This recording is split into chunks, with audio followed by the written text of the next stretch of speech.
네, 찬미 예수님. 찬미 예수님. 오늘은 성소주일이고요. 또 어버이날, 또 마더스데이, 또 하나가 빠졌죠. 오늘 부처님 오신 날. 그래서 저는 오늘 미사 끝나고 정법사 갔다 와야 돼. 난 들고서. 성소, 부르심인데요. 부르심. 부르심과 응답. 그런데 오늘 우리가 말씀을 품고 살아야 되는 주님의 중요한 초대는 오늘 복음 첫 줄입니다. 이 첫 줄은 저도 외우고 하는 것도 있지만 한번 외워보세요. 이게 일치의 말씀이거든요. 10장 17절에 제가 한번 더 읽을게요. 내 양들은 내 목소리를 알아듣는다. 나는 그들을 알고 그들은 나를 따른다. 양들이 목자의 목소리를 알아듣는 겁니다. 그러면 목소리를 알아들으니까 따르는 거예요. 못 알아들으면 못 따르는 겁니다. 예수님은 이렇게 말하지 않아요. 내 양들은 내가 양들에게 말한 것을 한다. 그렇지 않죠. 부모님이 한 말씀을 아들이 하면 좋겠지만, 자녀가 하면 좋겠지만, 실제로는 예수님이 가르치면 따르는 게 중요하다는 거, 따른다는 거. 아버지, 어머니 말씀이니까 당연히 들어야 되겠지만, 듣는다고 하는 것은 우리는 한다는 걸로 연결될 수는 할 수 있을까 하는 거죠. 내 양들은 내가 그들에게 말한 것을 한다고 말하지 않습니다. 내 양들은 내 목소리를 알아듣고 그들은 나를 따른다고 그랬어요. 따른다고 그래요. 또 예수님이 이렇게 말하지 않았어요. 자기 양들이죠. 누구 양도 아닙니다. 자기 양들이죠. 양들은 나에게, 목자에게 순종하라 하고 말하지도 않았어요. 온전히 부르심이라는 것은 우리 모든 각자의 선택입니다. 듀티가 아니에요. 그러면 너무 좋겠죠. 철저한 자유를 통해서 잘 따라가는 거예요. 내 양들은 내 목소리를 알아듣는다. 그리고 목자는 양들을 알아요. 그리고 양들은 목자를 따르는 거예요. 이것은 공관복음에서도 자기를 버리고 나를 따르라 그랬지 명령하는 대로 무조건 듀티를 하라는 건 아니거든요. 이것을 가만히 보면은 요한복음의 특징은 서로 사랑하는 거예요. 서로 사랑하는 거. 한 사람이 일방적으로 사랑해서 일방적으로 사랑한 것을 그대로 받으려고 하는 것이 아니라 또 상대방도 스스로 사랑하는 거죠. 이게 안 맞을 때는 참 괴롭죠. 사랑은 본래 괴로운 거예요. 그래서 그런 말을 제가 수시로 하잖아요. 에고는, 나 자신은 기대하지만 사랑인 영은 기대하지 않는다고. 왜? 기대를 왜 안 하겠습니까? 진정한 사랑을 위해 상대방이 스스로 사랑해 주기를 바라야지. 나는 기대를 많이 하지만 상대방은 할 수 없는 부분들이 있을 수 있다는 거죠. 괴롭지만 예수님의 부르심은 거기에 있는 겁니다. 강요하지 않습니다. 기다려주는 거예요. 너무 마음이 아프죠. 특히 가족관계에서 부모가 준 사랑만큼 이해 못하는 것이 그런 거죠. 예수님은 그걸 알고 목자와 양의 관계도 양들은 목자 소리를 알아듣는다고 그랬지 내가 말한 것을 해라. 그런 건 아니라는 거죠. 저도 그런 점에서 학교에서 많이 그런 내용을 했기 때문에 여러분들이 저를 어떻게 느낄지는 저도 잘은 모르지만 제가 강요하는 것이 없습니다. 해서야 됩니다. 듀티입니다. 지금 코로나가 끝나고 거의 끝나가고 이렇게 개방이 되는 새도 여러분 미사에 나와야 됩니다. 어떤 분들은 그렇게 왜 신부가 저렇게 권고도 하지 않느냐 할 수 있겠지만 권고는 하죠. 그러나 죄입니다. 그렇게 얘기할 수가 없어요. 예수님의 가르침처럼 안 나오는 그분 스스로가 죄의식을 느끼는 것에 대해서는 좀 안타깝죠. 스스로 따라야 되는 거죠. 이게 어려운 부분입니다. 하느님의 부르심을 계속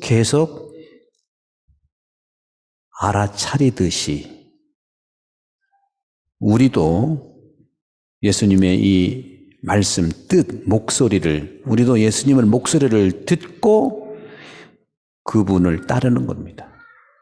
듣지 않고 따르는 거 정말 좋을 수 있지만 언젠가는 또 안 따를 수도 있어요. 왜? 목소리를 들어 따른 게 아니기 때문에, 딴 것 때문에 따르기 때문에 그럴 수 있어요. 목소리를 듣는다는 것, 이것은 선택이고 결정입니다. 유럽의 문화도 그렇고 역사도 놓고 보면은 전쟁을 많이 했잖아요. 엄청난 전쟁을 했는데 제가 많이 느끼는 게 그들은 전쟁을 많이 하면서 늘 선택과 결정의 역사더라고요. 한국은 상대적으로 그렇게 싸운 적이 별로 없어요. 그래서 지금 많이 싸우는 것 같아.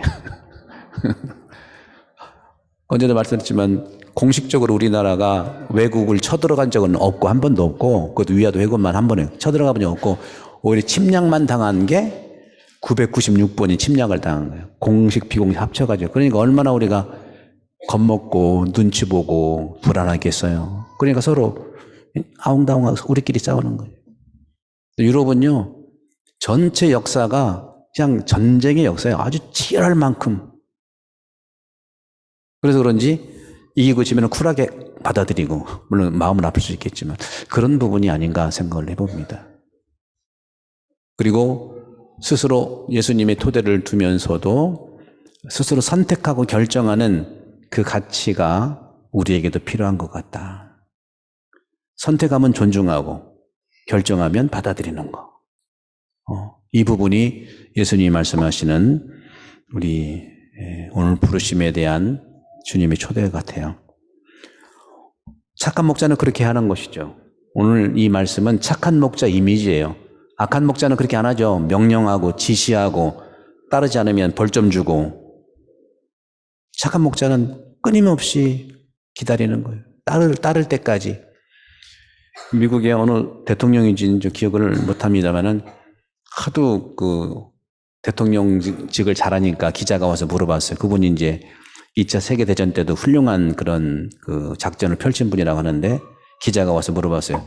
당신의 리더십은 도대체 어떤 겁니까? 딱 한마디예요. 실을 하나 딱 놓더니 책상에 놓더니 실 끝을 잡고 밀어보세요. 쭉 밀으니까 오합지졸이야. 막 엉키고 막 그래. 사람은 동물과 달라서 뒤에서 밀면 안 됩니다. 이 실처럼 밀어붙이면 안 됩니다. 사람 일은. 그러더니 실 앞을 딱 잡더니 쭉 끄니까 똑바로 따라.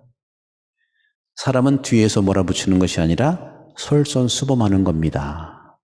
그러면 따라옵니다. 바로 이 내용이죠. 따라오는 거예요. 따라오는. 물론 홍보도 하죠. 그건 필요하지만 우리 교황님께서도 수시로 양 냄새 나는 목자가 되어야 된다 하는 말씀을 합니다. 양 냄새 나는 목자가 된다는 것은 착한 목자로 살아간다는 것은 무엇이 사랑인지 어떻게 하는 것이 사랑의 방향인지를 보여주는 거 아니겠어요?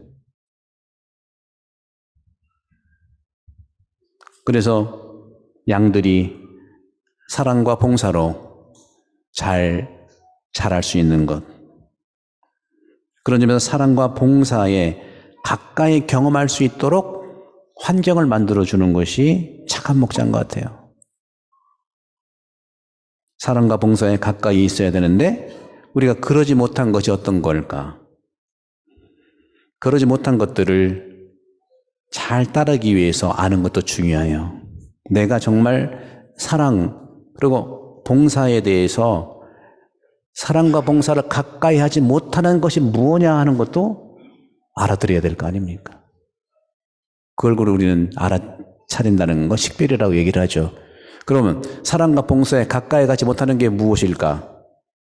그걸 알아차리는 건데 그것이 개인의 또는 특별한 자신의 어떤 필요성과 자신의 어떤 희망과 자신의 또 두려움과 자신의 꿈들을 아주 세게 알아차릴 때 결정을 할 수 있고 선택을 할 수 있고 그래서 예수님의 부르심에 목자의 부르심에 내가 따를 수 있다는 것이다.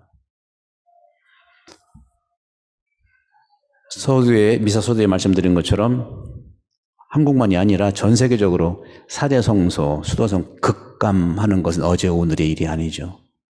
그럼 왜 그렇게 사제 수도자 성소가 급감할까? 그걸 자세히 들여다보면 참 마음 아픈 일도 있지만 현실적인 것이 있어요. 많은 연구소에서 우리 로마도 그렇고 우리 또 제가 학교에 있을 때 연구소에서 연구를 해보면 몇 가지 중에 있는데 GDP가 올라가면 급감해요. 전 세계적으로 GDP가 3만 불 이상 되면 성소가 아주 급감해요. 우리나라도 GDP 3만 불 올라가면서 급감했거든요. 또 한 가지는 이혼 비율과 사제성소 내려가는 비율이 똑같아요. 이건 뭘 얘기하겠습니까?